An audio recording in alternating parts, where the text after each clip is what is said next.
Hello YouTube, this is Gwave here, and today we are doing another playthrough of GTA 3, and today we are going to be doing Joey Leone's missions, and that is it right over there. So get ready today, because today we're going to do Joey's missions, and this mission is actually going to put us up against characters that were very important, but now they're no longer important. I'll explain on the way there. So here's Joey's missions, Mike's Lips last lunch. Hey, I'm bored. When you gonna drill me? In a moment, sweetheart. I got a little business to take care of. I got a little job for you, pal. The Forelli brothers have owed me money for too long and they need to be taught some respect. Lips Forelli is stuffing his fat face in the St. Mark's Bistro, so steal his car and take it to 8 Ball's bomb shop up in Harwood. You know 8 Ball, right? Once he's fitted it with a bomb, go park the car where you found it. Then sit back and watch the whole show. But hurry up, he won't be in forever.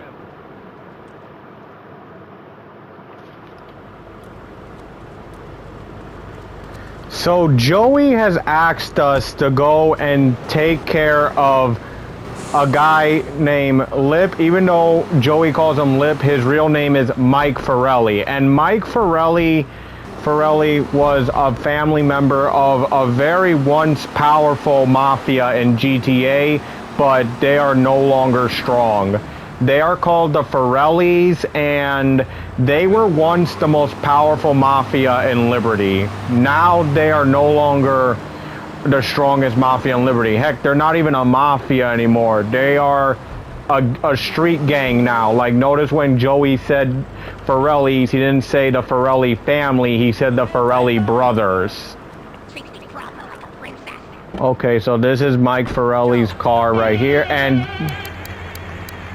turn that off.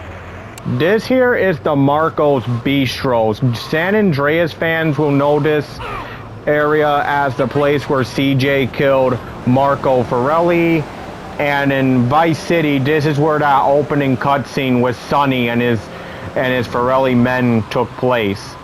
And basically the Forellis, they were the most powerful mafia in America, but something happened if you play the other GTA games, and if you play the other ones, you'll see how strong they were. Since 3 came out first, the Forellis didn't have a big importance in this game, but chronologically 3 is the end of the 3D era.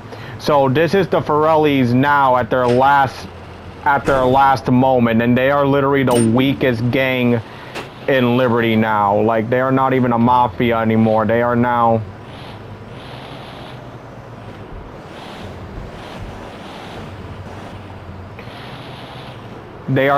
a street gang, and they are no longer a mafia, and they are the weakest street gang in Liberty now. They're called the Forelli brothers. They're no longer called the Forelli crime family. And Mike Forelli, he was a capo in the Forellis back when they were strong. Now I think he's like the second in command of the gang, because Joey says they're called the Forelli brothers, and Sonny Forelli, who was the old leader before Tommy killed him, he had 4 brothers: Marco Forelli, Franco Forelli, and Mike Forelli, who we're killing now. Marco is dead, and we don't really know if Franco's dead, so I like to assume that Franco is the other brother, because unless Sonny has a brother we don't know about. But either way, this is Marco.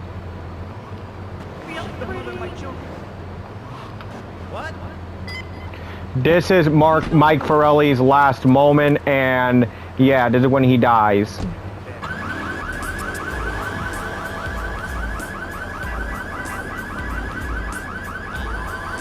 There he is right there. That's Mike Forelli. The first and last time we see him.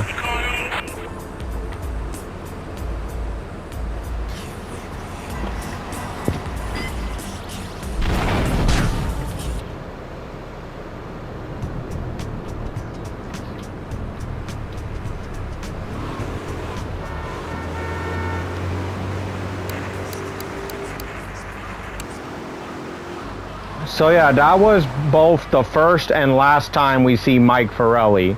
So Mike Forelli, when the Forellis were at their highest, he was a capo regime, and now I think he was the second in command or possibly the new leader. But either way, the Forellis were one of the strongest mafias in Liberty City, but now they are literally the weakest street gang. Like, they are a pushover now. They, like, when you play Vice City and Vice City Stories, you really see how powerful these guys were at their height. And after their leader, Sonny Forelli, died, things went downhill for them because Sonny was their strongest leader.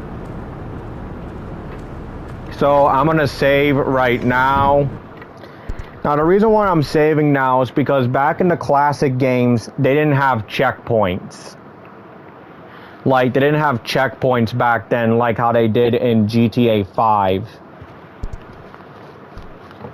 You die, you gotta do the whole mission again, and you lose all your weapons if you get wasted.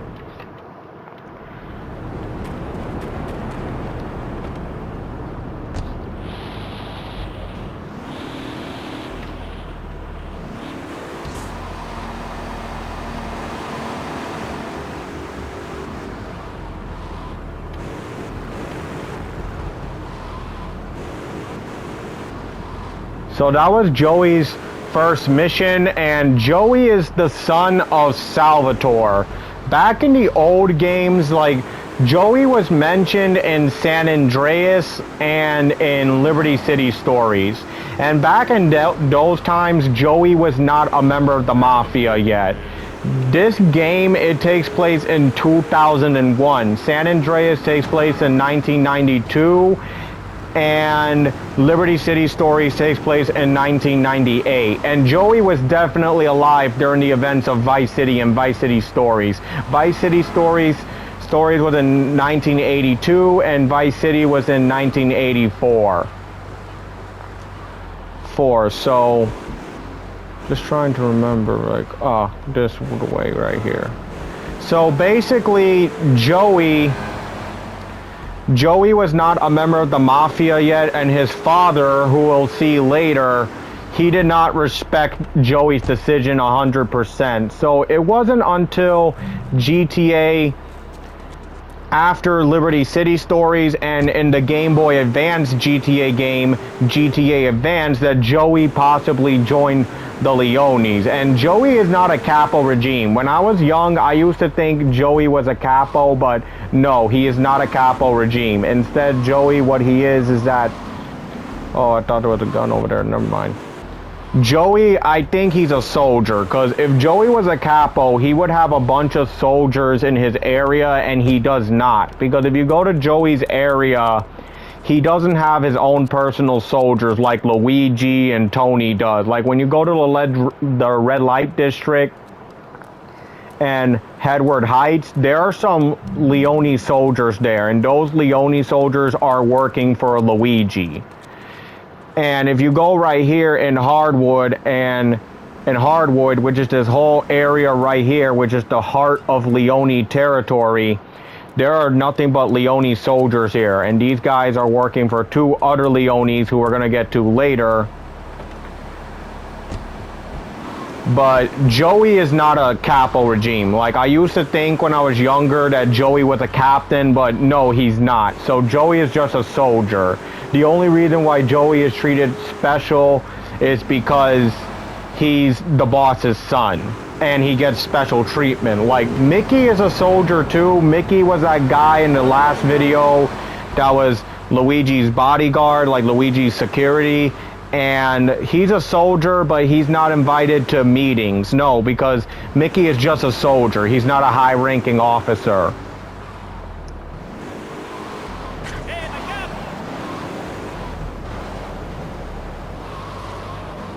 So right now we are gonna do Joey's second mission. Like, that is what I mean right here, guys. See, like, if you go and look around all of Joey's area, there are no Leone soldiers. So this is why Joey is not a capo regime. He is just a normal soldier. Farewell, Chunky Lee Chung. Chunky Lee Chong is pushing Spank for some new gang from Colombia or Colorado or something, I'm not really sure. Who needs details? Anyway, he's got a noodle stand down in Chinatown. That rat has sold his last stir-fry. I want you to take him out. If you need a piece, go around back of Ammunition opposite the subway. Sort yourself with a 9. You know where it is, right? Well, remember, just watch your back in Chinatown. It's triad territory.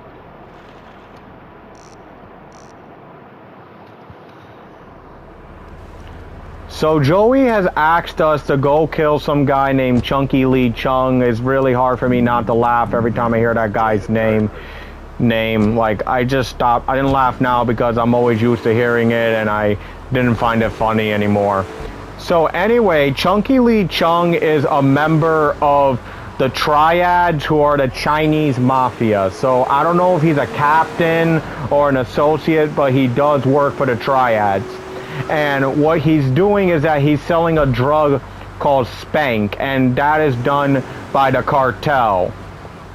Now, again, I don't know if Spank is either a code word for cocaine or meth, but it is a drug, and the Leones do not like it because their enemies are making more money than them. And apparently now the Triads are selling it.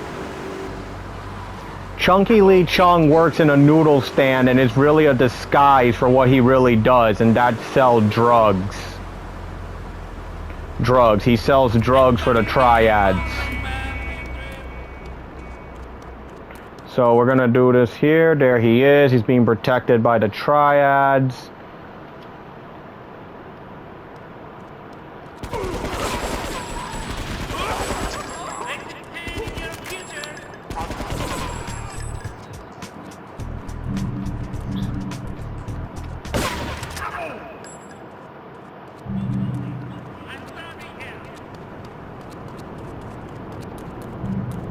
So yeah, that mission wasn't all that hard, especially when you got the right gun.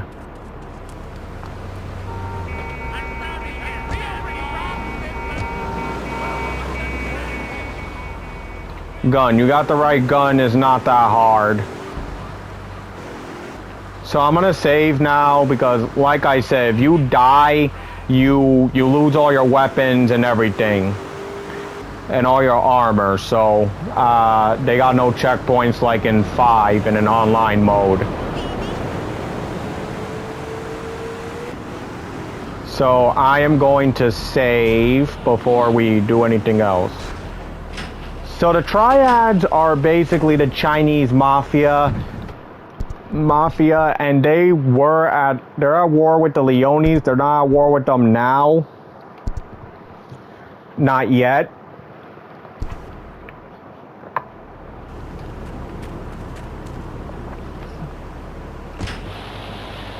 But the Leones and the Triads do not have good history with each other. They have mad beef with one another. Like, they really hate each other.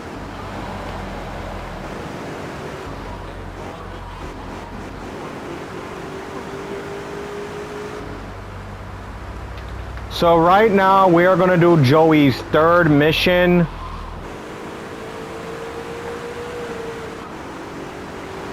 So yeah, this is basically, even though Joey was mentioned in other GTA games like in San Andreas and in Liberty City Stories, he does not make a physical appearance in any of those games.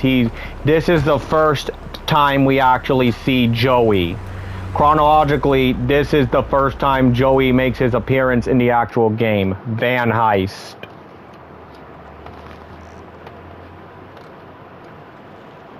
Alright, we're gonna hit the payroll van. It leaves the edge of Chinatown every day. Bullets won't even dent the van's armor, so get a car and ram it off the road. Now hit it hard, and the punk-ass security guards should bail. And take it to the warehouse at the docks, and my guys are gonna take over from there. Now it won't be doing its rounds all day, so don't hang around.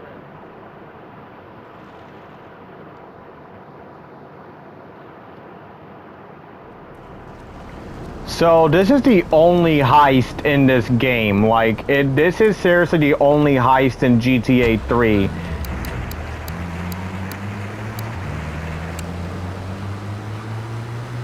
3. And yeah, we won't be getting another heist. I mean, I think we get another heist if you can consider it, but Claude doesn't really, you know, participate in it like a big time like he does here.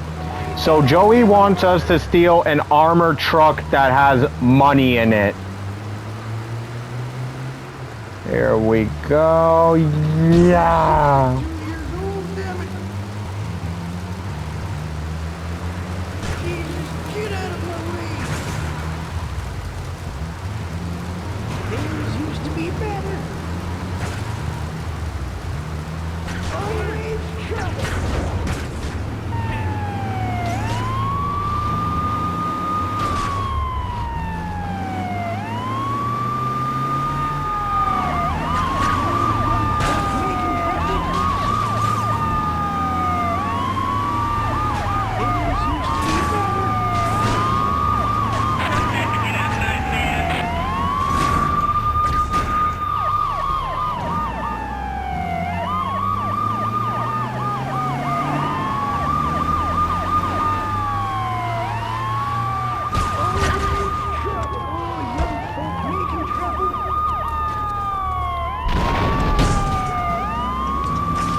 So yeah, once you get 2 stars, the cops will just pop out of nowhere. Once you hit 3, that's when the helicopter shows up.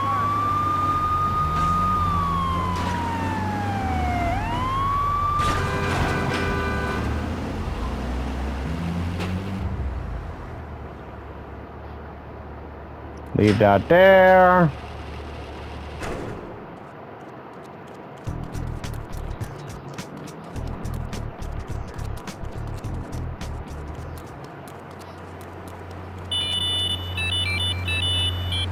El Burro wants to offer you an opportunity. Get to the payphone in Hebbard Heights if you want more info. So yeah, I'll do El Burro's mission another time, but right now we're gonna do another mission for Joey. Oh, scratch that. We're gonna be doing this mission first.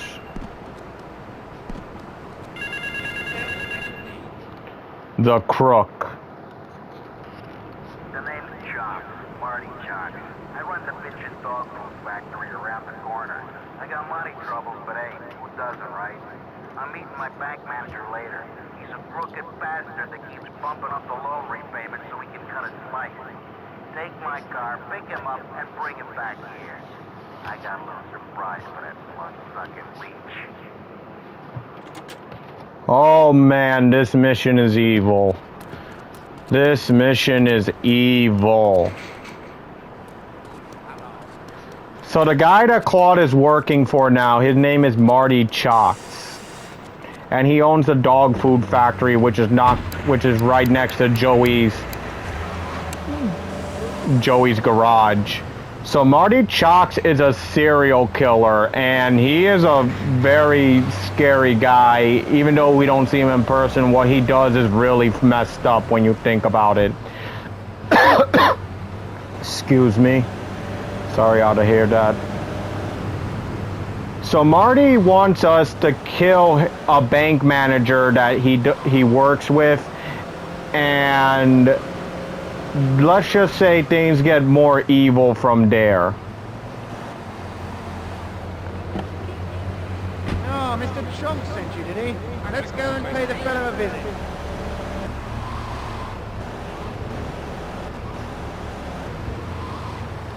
So, yeah, and what makes Marty's missions very evil is the fact that Claude has no problem doing them. That's what makes them even more evil and vile. The fact that Claude doesn't have any problem doing them, and these missions really show you just how evil Claude is.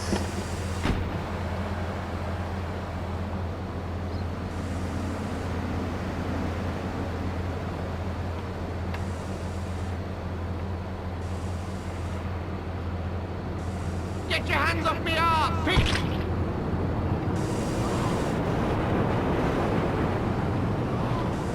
So yeah, Marty kills people in his dog food factory so he could turn them into dog food. And he's a psycho.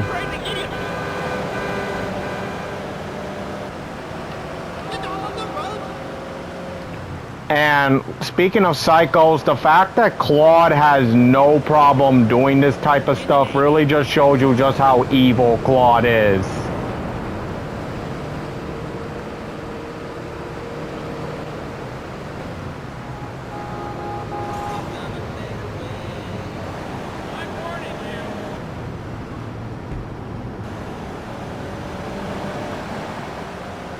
Is like this mission really shows you just how much of an evil person Claude is. Like, I know there's a bunch of people that say there are other GTA protagonists who are evil, like Tommy, Tony, and especially Trevor. Claude is actually more evil because he has no code, he has no heart.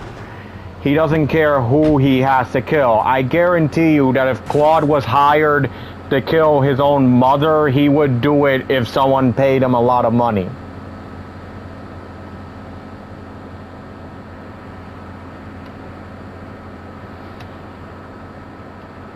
So yeah, this is a crusher, and I think you could bring cars here so you could get money. And you close.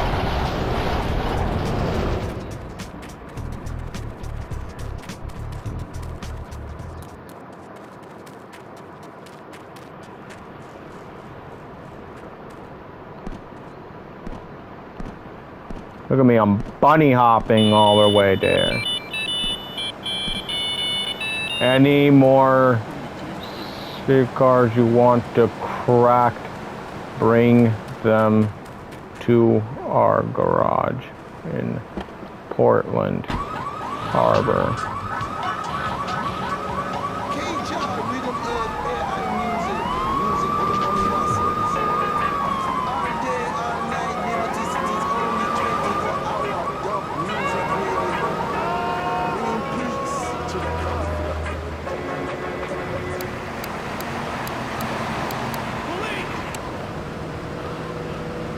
So basically that was Marty's chop, and we're gonna be doing another one of Joey's missions, and we're gonna be introduced to a character who is very important because he was actually the protagonist of the game that took place 3 years before this game chronologically. Oh, looks like we gotta do another Marty mission, so let's do that.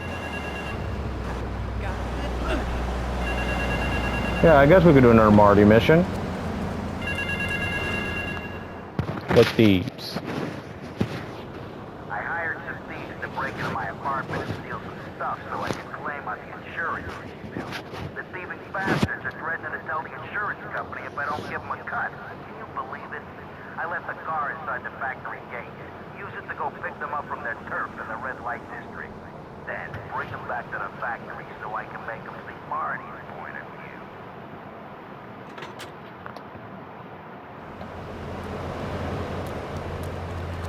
So basically these guys did work for Marty, and Marty is refusing to pay them.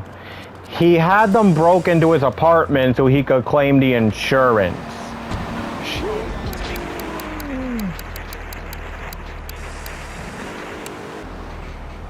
And Marty, he does not want to pay them, and now they're threatening to tell the insurance company if Marty doesn't give them money.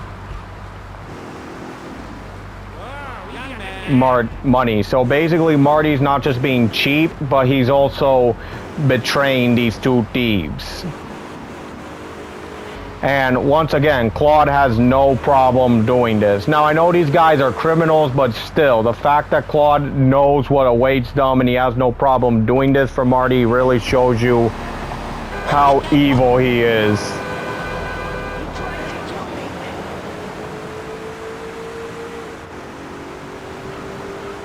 I really like how they just say, take them to the bee dog food factory.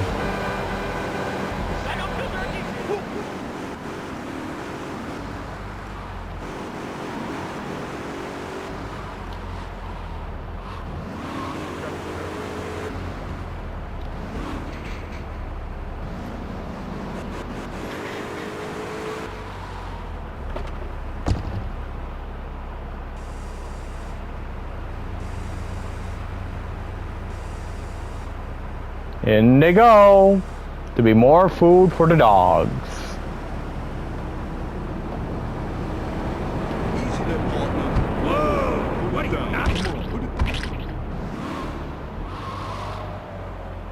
Seriously, I don't know what Marty uses to kill these guys. Maybe he uses like a knife or something, or maybe like a giant buzzsaw. Or maybe he uses a machine, but I don't know what Marty uses when he kills people. And I don't think we should know, to be honest. I don't think we should know. Seriously, back in the old games of GTA, the old 3D games had some pretty messed up missions that were dark. Dude, they had missions that were much darker than the torture scene from GTA 5 and where Trevor is torturing that guy for Steve Haynes. And I'll talk about later on why Claude is way worse than Trevor. Yes, that's right, guys. Claude is more worse than Trevor, and he's actually more evil than Trevor.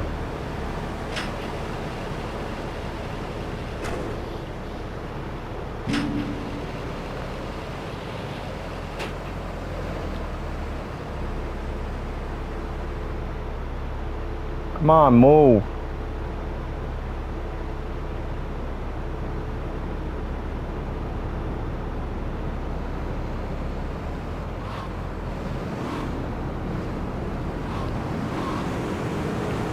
Like, I'll explain another time why I think Claude is way worse than Trevor. No, not why I think, why he is way worse than Trevor. Because everyone, when they saw Trevor from GTA 5, they're like, oh, Trevor is one of the most evilest character. And I'm not saying Trevor is a saint.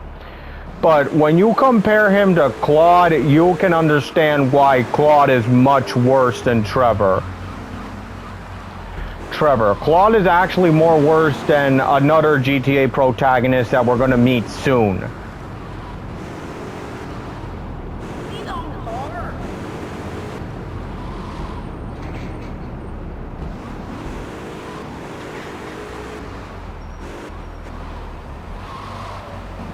Park right here, okay.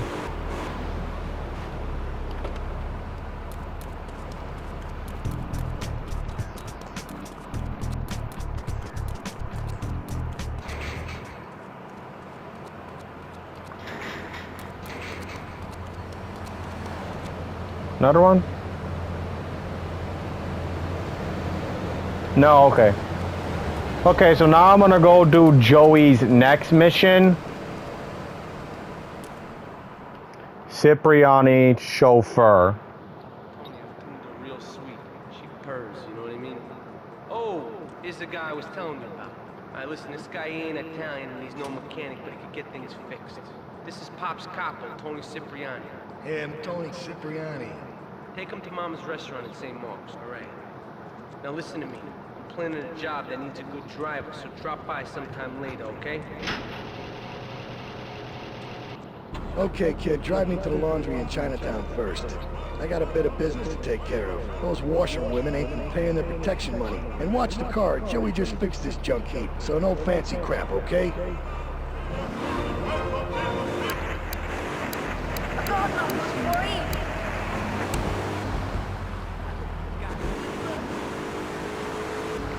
This car, in my opinion, is the best car in the game, the Mafia Sentinel. So this man right here is Tony Cipriani, and he was the main protagonist from Liberty City Stories. Now, when I first played this game, like everyone, I was shocked to figure out that this was Tony Cipriani from Liberty City Stories. Because when I was younger, I played Liberty City Stories way before 3, and I was shocked. Wait here. Keep the engine running. This ain't a social call. And look, I was shocked to see this. Look what happens here.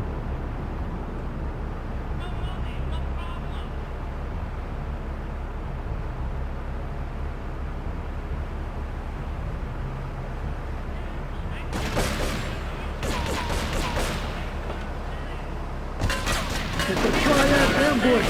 Get us out of here, kid!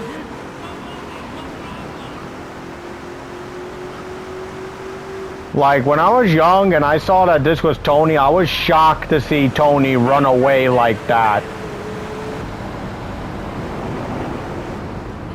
Because if you see Liberty City Story, you see that Tony never runs away from a fight. He never runs away. And yeah, this is the same Tony Cipriani, so Tony has really let himself go. The Triads think they can mess with me. The Triads. With me. Drop by later and we'll give them something to launder. Their own blood-stained clothes.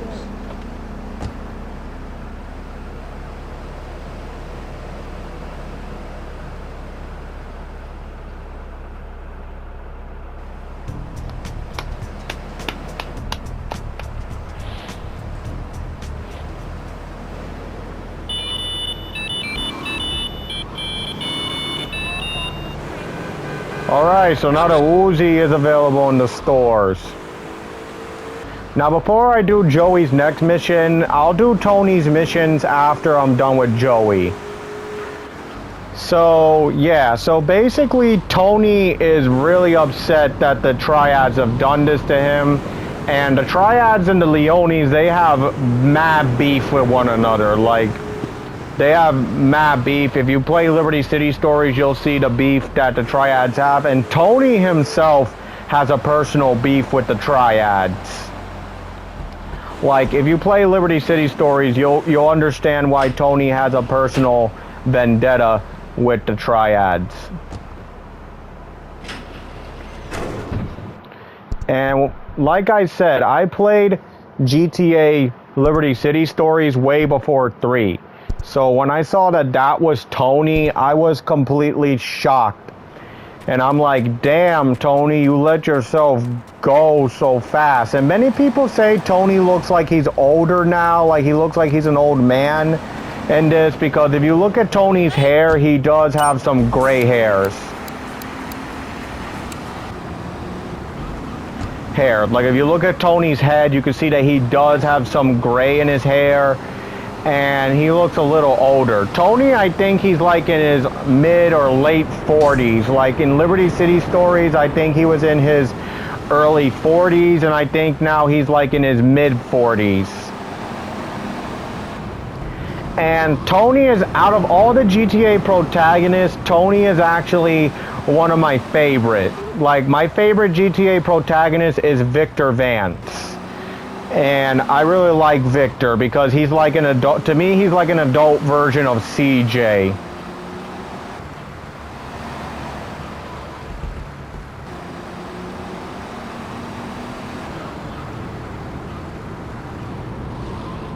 So here's Joey's next mission right here.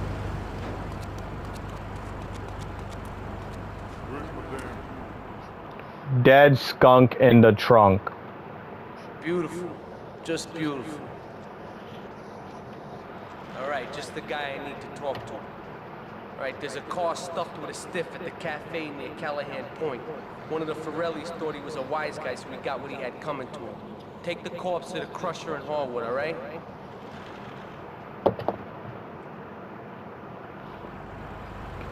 So basically, we're back to fighting against the Forellis.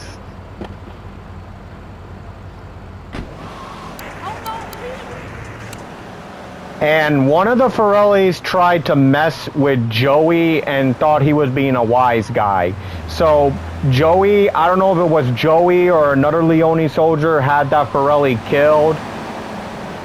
Heck, who knows? Maybe it was Tony. Maybe that was why Tony was at Joey's garage. Maybe he did it. You know, other than to pick up his car. Okay, I'm gonna park this car here. I have my very good reason why I'm parking it here.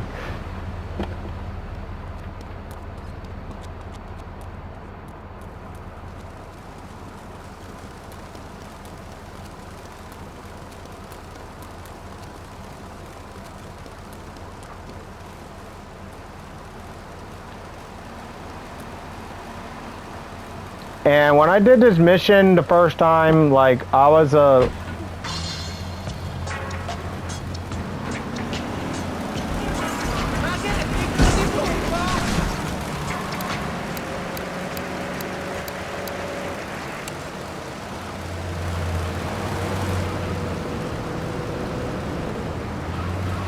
So, yeah, those guys were the Forellis.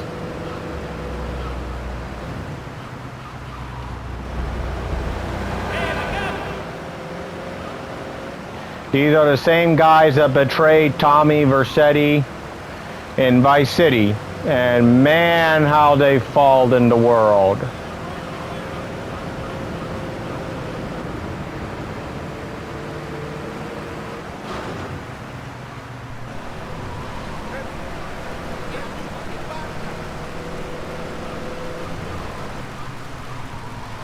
Oh, shit.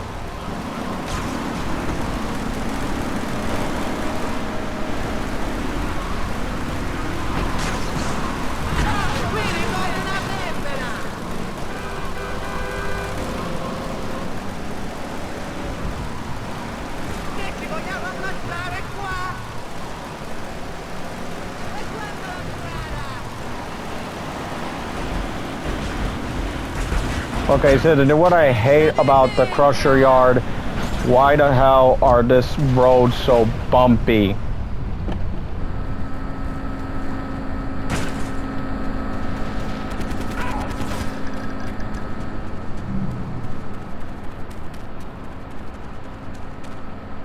And yeah, that's a Forelli right there. That guy's a Forelli. And a fun thing about the Forellis, I know in this game they look like the Leones, but this is not a Leone, this is a Forelli. Because remember, this game...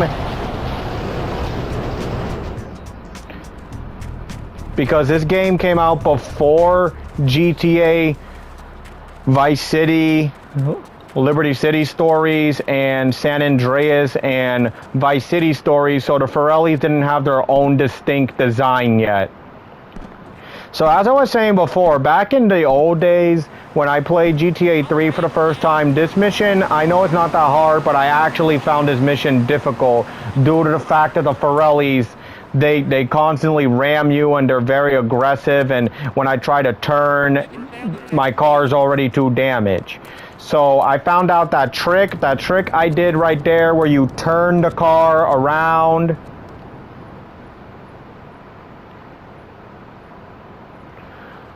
You could do that.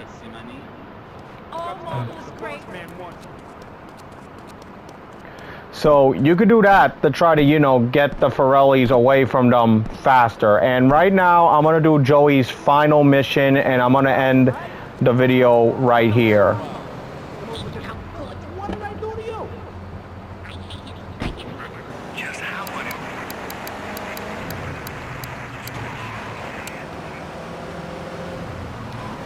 But before I do Joey's final mission, I'm gonna save real quick. No, I ain't gonna pay attention to that phone. That phone's gonna get its own separate mission.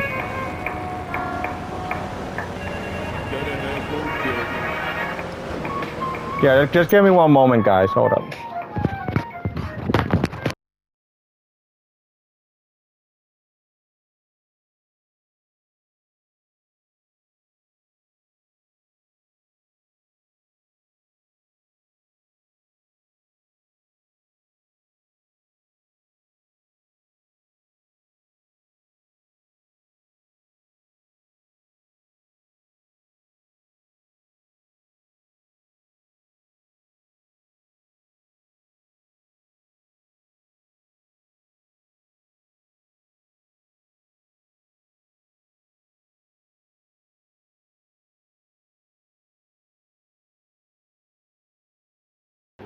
Alright, sorry about that, guys.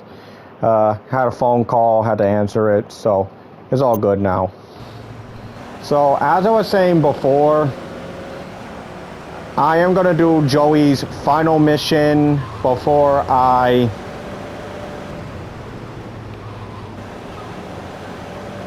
save.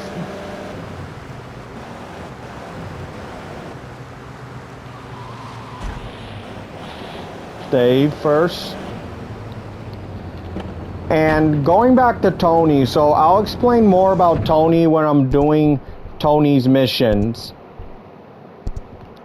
But going back to the Forelli, so yeah, the Forellis, they are really weak now. Like, normally in a bunch of games, whenever we fight the Forellis, they have so much soldiers. Like, they got so many. This is the only game where they don't got too much soldiers because they're really weak now. They're not a mafia anymore. They're a gang. They're just a normal street gang, and they are the weakest street gang in Liberty.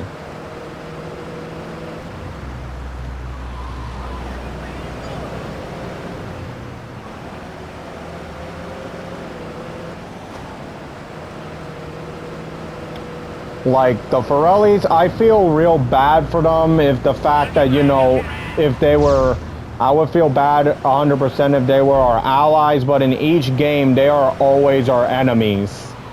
They are never an ally of ours whenever we play a GTA game. Oh, shoot. Okay, so it turns out we can't do Joey's next mission.